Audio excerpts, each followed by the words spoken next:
قطعة أثرية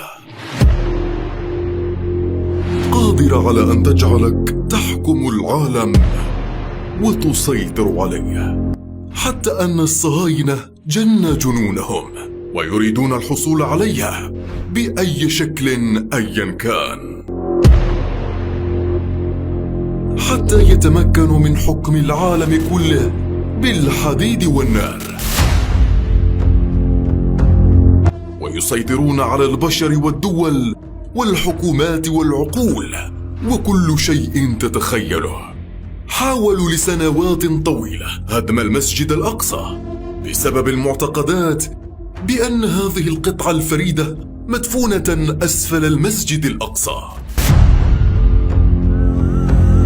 أولى القبلتين، وثاني أكثر مكان تقديسا لدى المسلمين بعد المسجد الحرام.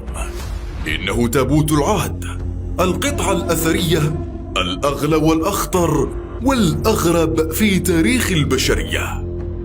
فما هو سرها؟ وكيف ومتى وأين صنعت؟ وماذا يوجد بداخله؟ وأين تم إخفاؤه؟ صناعة التابوت المقدس.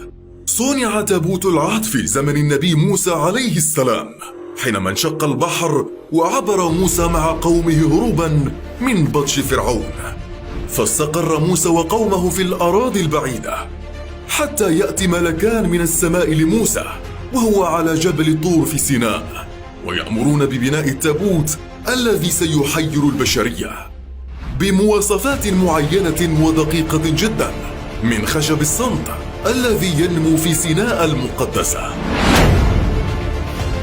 تمت صناعة التابوت، فهو خشب لا يفسد أبدا مع الزمن، بطول 111 سنتيمتر وعرض ب67 سنتيمتر وارتفاع 67 سنتيمتر، مواصفات يستحيل أن تكون لتابوت لإنسان بالغ. تمت تغطيته بالذهب الخالص من الخارج والداخل، وزخرفته بزخارف مميزة وغريبة تحمل أسرارا دفينة، وغطاء مصنوع كاملا من الذهب مزخرف بتمثالان لملكان متقابلان وجها لوجه، و4 حلقات دائرية من الذهب ليتم إدخال العصا فيها لحمل التابوت المقدس. داخل التابوت المقدس سيأتي السؤال الذهبي: ما الذي يوجد بداخل هذا التابوت؟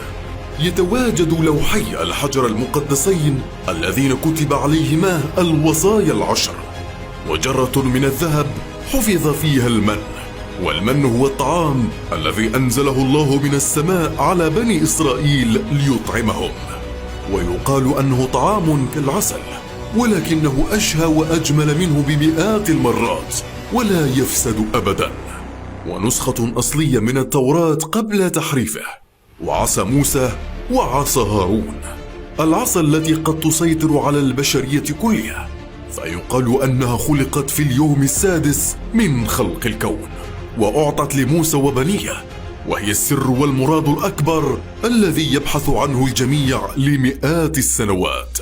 انتصارات بني إسرائيل بعد وفاة موسى عليه السلام وفتح بني إسرائيل بلاد كنعان، وهي فلسطين ولبنان وسوريا حاليا، على يد نبي الله يوشع بن نون، حيث كان التابوت هو السر الأكبر في انتصار بني إسرائيل في كل حروبهم.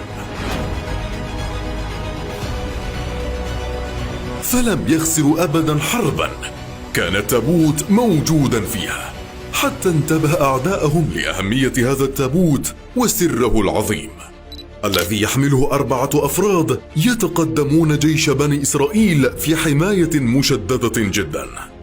سرقة التابوت والانهيار الأعظم.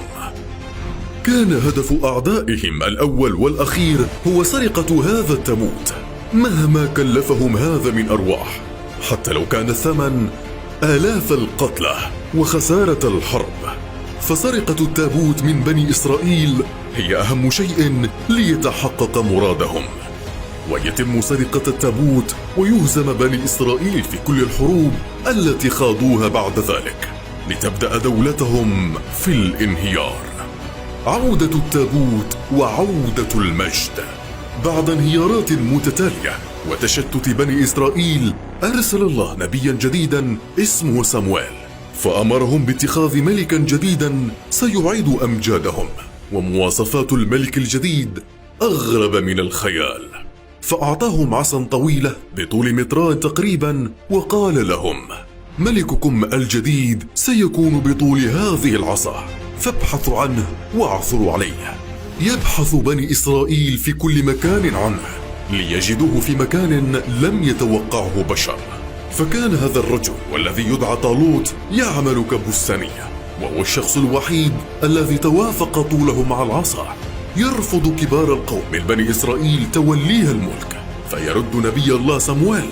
علامة ومعجزة طالوت هي عودة تابوت العهد، فيتم تتويج طالوت في احتفال كبير، ليتفاجأ الجميع بنور قادم من السماء، وتحدث المعجزة التي لم تصدقها عيون كل الحاضرين. إنه التابوت المقدس، تابوت العهد، يهبط من السماء لينزل من بين يدي طالوت، فيخر الجميع ساجدين مكبرين بطالوت ملكا جديدا لهم، وعصر بني إسرائيل يعود من جديد.